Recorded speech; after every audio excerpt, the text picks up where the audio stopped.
Olá, meu amigo, minha amiga, sejam bem-vindos a mais um Portal do José. E é muito legal a gente saber que nós não estamos sozinhos, né? Quando eu criei esse portal há pouco menos de 2 anos e completamos 100 inscritos aqui no portal, foi uma satisfação gigantesca, porque eu imaginava uma sala com 100 pessoas como você, discutindo os problemas brasileiros, preocupados com o próximo e, sobretudo, manifestando assim um compartilhamento de uma indignação sobre as coisas que a gente começou a ver no governo Bolsonaro.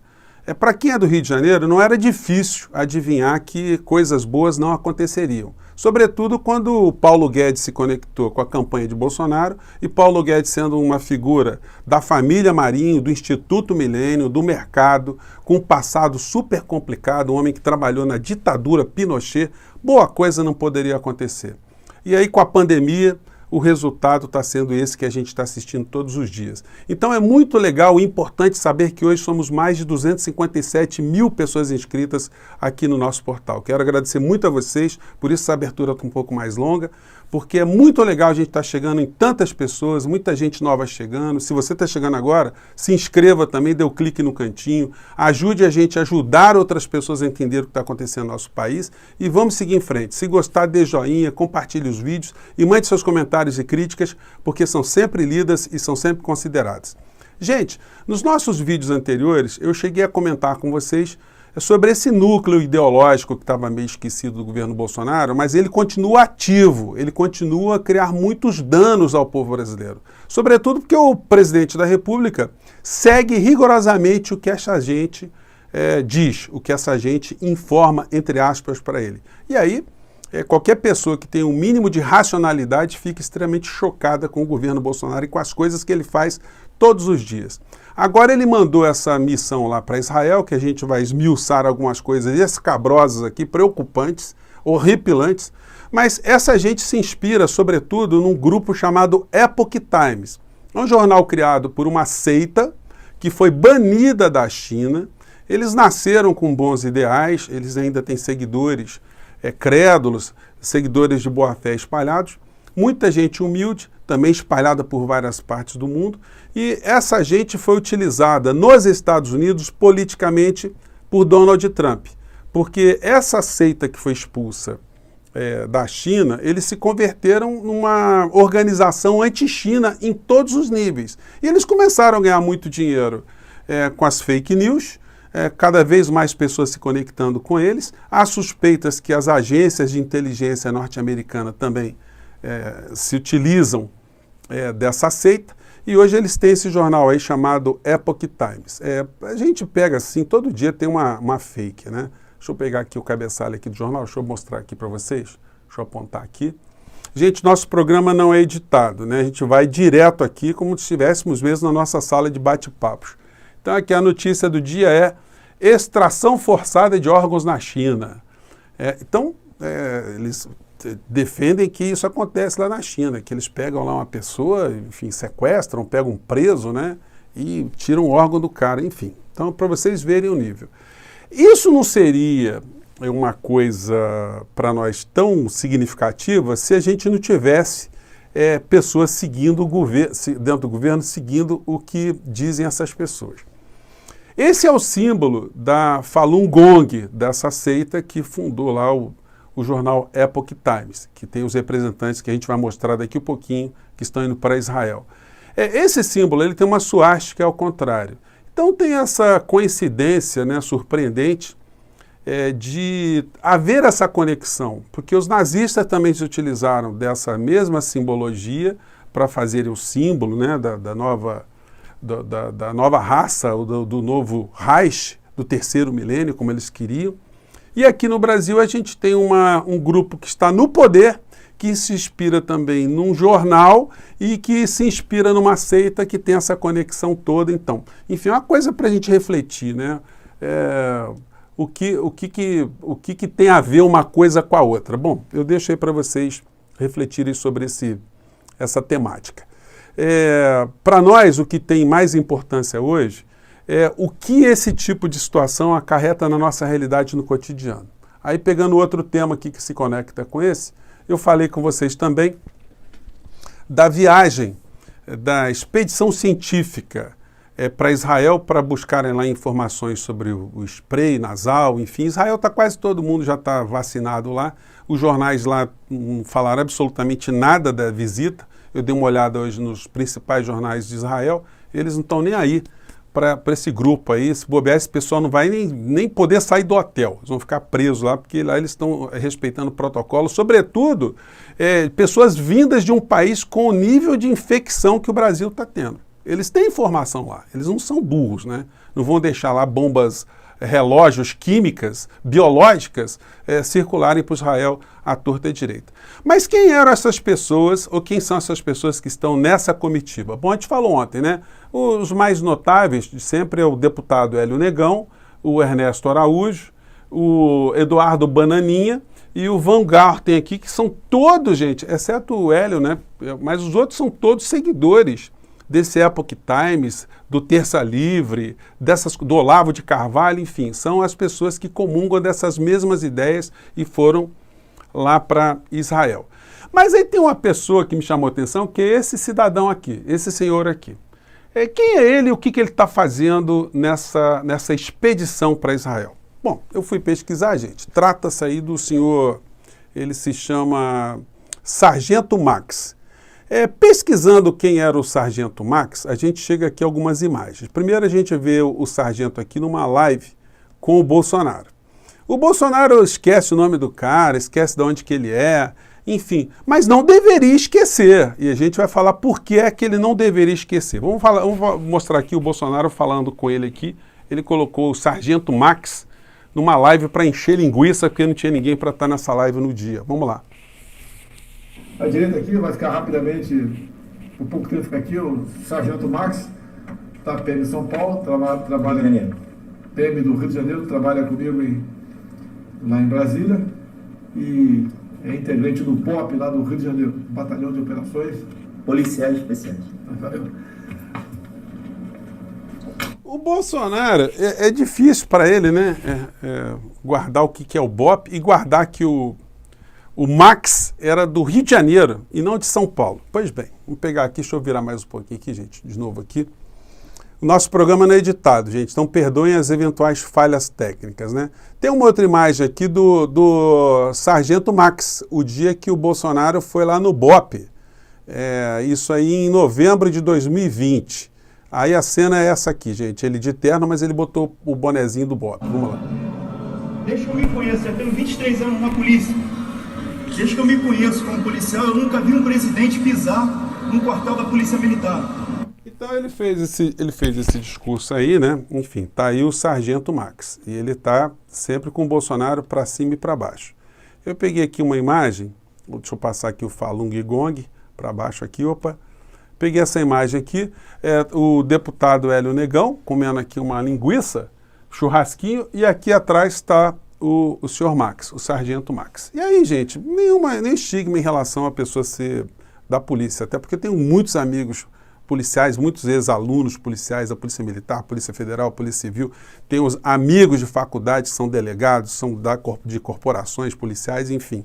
Não é essa a questão, só que cada pessoa tem que, quando está na administração pública, está com a sua capacitação voltada ao interesse público e não para coisas que a gente não consegue explicar. E aí eu estou pesquisando quem é o Sargento Max e ele foi suspeito, né, de ter sido aquele sargento preso com 39 quilos de cocaína. E foi uma fake news, foi um erro, né? E aí, para esclarecer que não era ele, o sargento foi apresentado aqui nessa foto, para mostrar que não era ele que tinha sido preso.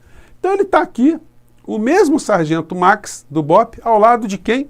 Fabrício Queiroz, ao lado do Jair Bolsonaro. E aqui do outro lado, o Flávio Bolsonaro, o homem das mansões e chocolates.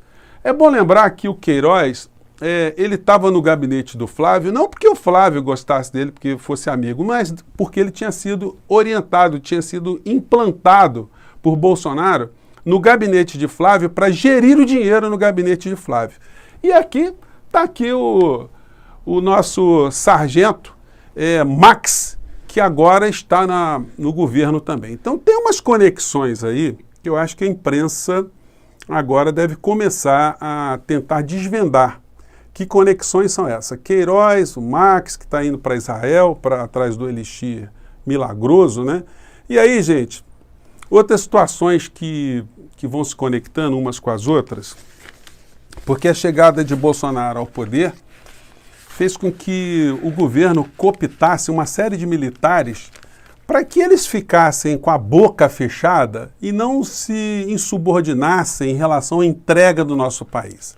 O Bolsonaro levou para dentro do governo não o que nós temos de melhor nas Forças Armadas, mas o que de mais venal tem nas Forças Armadas, o que de mais alienado, o mais entreguista, o mais bandido tem nas Forças Armadas, porque não é possível essa gente estar servindo a Paulo Guedes para os interesses, para ajudar os interesses internacionais do nosso país, porque eles são patriotas, eles estão entendendo o que está acontecendo. E hoje, na coluna do Hélio Gaspari, que circula em vários jornais, ele chama atenção para um dos militares aqui do governo Bolsonaro. Eu sublinhei aqui em amarelinho, ele cita aqui o capitão Tarcísio. O título é Tarcísio está noutra. Tarcísio de Freitas, ministro da Infraestrutura, só convive com as moscas de padaria. Não é candidato a nada. A mosca de padaria é aquelas pessoas que estão querendo tirar algum proveito ali do poder, né? Estão girando em torno dele. Ele diz o seguinte, não é candidato a nada e não quer ser, até porque já decidiu. Quando sair do governo, irá para a iniciativa privada. Então, o Tarcísio vai deixar uma vida no serviço público para ir para a iniciativa privada. E aí a gente vê algumas fotografias, a gente pega aqui um álbum de fotografia, deixa eu botar de novo aqui, voltando aqui para essa foto aqui emblemática, né? A gente vai para outras fotos aqui embaixo. A gente vê o Tarcísio aqui todo feliz, batendo martelo num leilão. Ele começou a conviver com essa gente do mercado, gente do dinheiro, gente do poder, né?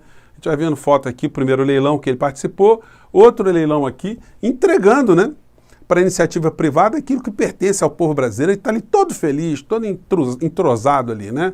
Outra foto aqui, mais outro leilão também. Ele sempre aqui, todo feliz, sorridente, né? Cada martelada dessa é um patrimônio do povo brasileiro que vai embora para todo o sempre, né? Exceto que haja algum tipo de reversão. Eu vou colocar aqui as fontes para vocês desses fatos todos. E uma outra coisa também que me chamou a atenção nos jornais de hoje foi a coluna do Merval Pereira. Tá aqui, ó. Deixa eu pegar o título aqui, pum. E, gente, olha só que o Merval Pereira, ele diz aqui, eu sublinhei aqui na parte amarelinha, se der para vocês congelarem, mas eu vou ler aqui. Ele diz o seguinte, por que então nós não nos transformamos em um Paraguai, pelo menos por alguns dias? Você sabe o que está acontecendo no Paraguai, né? Paraguai aqui, até separei aqui uma manchete, vamos ver aqui. No Paraguai acontece o seguinte, o povo está lá super revoltado, porque o governo lá não comprou vacina, está acabando medicamentos dentro dos hospitais anestésicos. Então, os médicos, a Associação de Médicos, Conselho Federal de Medicina, os enfermeiros, eles convocaram a população para fazerem protestos, ao contrário das mesmas instituições congêneres do nosso país, que estão caladas diante do genocídio, e muitos também estão se comportando como figuras corruptas, porque estão entregando o nosso povo à própria sorte, a interesses políticos, e eles só estão se prestando hoje a defender os seus interesses corporativos, e a saúde do povo brasileiro é que vai para o ralo. Pois bem, mas é que o Merval Pereira diz aqui no texto dele. Por que não nos transformamos em um Paraguai pelo menos por alguns dias, meses e não saímos às ruas até tirarmos Bolsonaro da presidência da República, cargo que ele não merece exercer pela falta de compostura, incapacidade administrativa e, sobretudo, a impossibilidade de enfrentar a pior pandemia em um século no Brasil e no mundo. Então, o Merval Pereira, ele virou uma pessoa incendiária, né? Merval, vai uma dica para você, fala para os seus patrões, para eles colocarem na direção dos principais jornais, jornalistas profissionais que tratem do tema com responsabilidade social, que mostrem para a sociedade brasileira que nós temos um responsável central, aquele que foi chamado pelo povo brasileiro para gerenciar as nossas vidas, os nossos interesses, o nosso destino, e essa pessoa está matando o povo brasileiro. São mais de 260 mil brasileiros mortos. O Paraguai tem 3.250 mortos, pelo site ali da BBC de Londres, né, da Johns Hopkins University, que tem feito esse relatório de uma forma muito científica. Com 3.250 mortes e com as faltas de medicamentos e com as organizações de classe no Paraguai, eles estão quase derrubando um governo por muito menos do que o genocídio que está acontecendo aqui no nosso país. Então, se a empresa que o senhor trabalha passar a informar melhor o povo brasileiro, é possível que as pessoas se indignem, fiquem indignadas, né, melhor dizendo, com essa tragédia que está acontecendo no nosso país e descubra que é fundamental retirar do poder essa gente insana, essa gente que mistura vigarice, a falta de escrúpulos, a ganância e a lunaticidade, né, no trato das coisas do nosso país, que está fazendo essa tragédia toda. Então é só trocar aí que as coisas podem funcionar melhor. Eu mostrei para vocês também, já em alguns programas anteriores, alguns papos anteriores, que esse governo, ele não está sozinho, né? Existem pelo menos os grandes bilionários, eu vou colocar a lista para vocês aqui, dos 50 bilionários na descrição do nosso vídeo, e vocês vão ver que dentre os 50 aqui, vocês não vão ver nenhum deles emitindo nenhuma opinião sobre política econômica, sobre a tragédia da pandemia. Enfim, está aqui o Jorge Paulo Lema, Eduardo Saverin, o Marcel Herman Teles, Carlos Alberto Sicupira, André Esteves, Roberto Marinho, José Roberto Marinho. Enfim, as pessoas são os bilionários do nosso país, eles não emitem opinião desfavorável ao governo Bolsonaro. Para eles está tudo muito bem, eles se conectam, eles ajudam a traçar a política econômica, eles influenciam o parlamento, porque são todos patrocinadores dos deputados federais, na sua grande maioria, e dos senadores. Então, gente, se tem alguém ou alguéns que são os donos do nosso país, são essas pessoas que ficam caladas, mas eles têm os seus lacaios dentro do parlamento e os lacaios estão mantendo o Bolsonaro no poder, por isso o impeachment não é votado, o impeachment não é pautado, porque eles querem estabilidade para continuar o assalto econômico contra o povo brasileiro. Então, Merval Pereira, a conexão, a explicação é muito óbvia. O povo não é informado, porque se o povo ficar informado, o povo vai pressionar os deputados, e os deputados vão ser obrigados a pautar o impeachment. Então, nós estamos vivendo esse engodo, essa grande desinformação, com muito cúmplice, muita gente bandida em vários estratos da sociedade, muita gente cooptada e muito vigarista, né? Gente, eu fico por aqui, o programa foi um pouco mais longo hoje, mas hoje é domingo, dá pra gente escutar tranquilamente. Muito obrigado por vocês estarem aqui mais uma vez e até o nosso próximo encontro. Tchau!